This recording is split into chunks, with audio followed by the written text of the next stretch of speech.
Très chers abonnés de la chaîne YouTube Cité Bio, bonjour. Merci à vous de nous suivre. Un merci spécial au Dr Faustin Daito, PDG Enedas Group, pour les conseils et les encouragements. Chers amis de la rubrique Énergie électrique, parlons-en.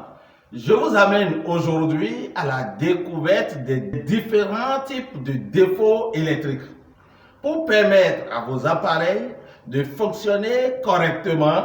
La tension et l'intensité de l'électricité qui circule dans votre installation intérieure doivent être comprises entre des valeurs bien précises. On parle de défauts électriques lorsque ces valeurs sont dépassées à la baisse ou à la hausse, ce qui peut provoquer, dans les cas les plus graves, une panne électrique ou mettre en péril la sécurité des biens et des personnes. Mais sachez que les fuites du courant qui peuvent provoquer des électrisations sont également considérées comme des défauts électriques. Mais en réalité, qu'est-ce qu'on peut retenir d'un défaut électrique? Un défaut électrique est une modification accidentelle de la nature du courant circulant dans un circuit pouvant perturber son fonctionnement normal et provoquer une panne électrique. Il survient lorsque l'intensité I d'un courant électrique mesuré en ampères ou sa tension U mesurée en volts dépasse les valeurs prévues pour un circuit donné. On parle également de défaut électrique lorsqu'on détecte la présence d'un courant de fuite, c'est-à-dire lorsque de l'électricité fuit d'un circuit provoquant une variation de l'intensité du courant mesurée à l'entrée et à la sortie d'une installation. Chers abonnés, on identifie habituellement 5 principaux défauts électriques. Le premier, la surintensité par surcharge. Le deuxième, la surintensité par court-circuit. Le troisième, la surtension.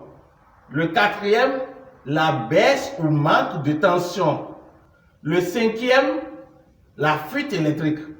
La modification de l'intensité ou de la tension induite par un défaut électrique peut être soudaine, élevée et brève, ou modérée et prolongée, mais est toujours susceptible d'engendrer un dysfonctionnement plus ou moins important. En fonction de son origine et de sa nature, un défaut électrique peut engendrer une panne électrique qui se traduit le plus souvent par une coupure de courant concernant toute ou une partie de l'installation ou par la mise hors service d'un appareil récepteur. Je vais citer comme appareil récepteur un disjoncteur, une prise électrique, un interrupteur, un point lumineux, des appareils électriques divers. Il est extrêmement important de souligner qu'un défaut électrique peut également être à l'origine de dommages corporels ou matériels graves. Électrisation, départ d'un feu, explosion. Il faut donc veiller à s'en prévenir et à savoir le circonscrire dès que le problème survient. C'est tout pour aujourd'hui, très chers amis de la chaîne YouTube Cité Bio. Gaëtan Hallyday à la présentation. Prenez le rendez-vous du samedi prochain pour tout savoir sur la surintensité par surcharge.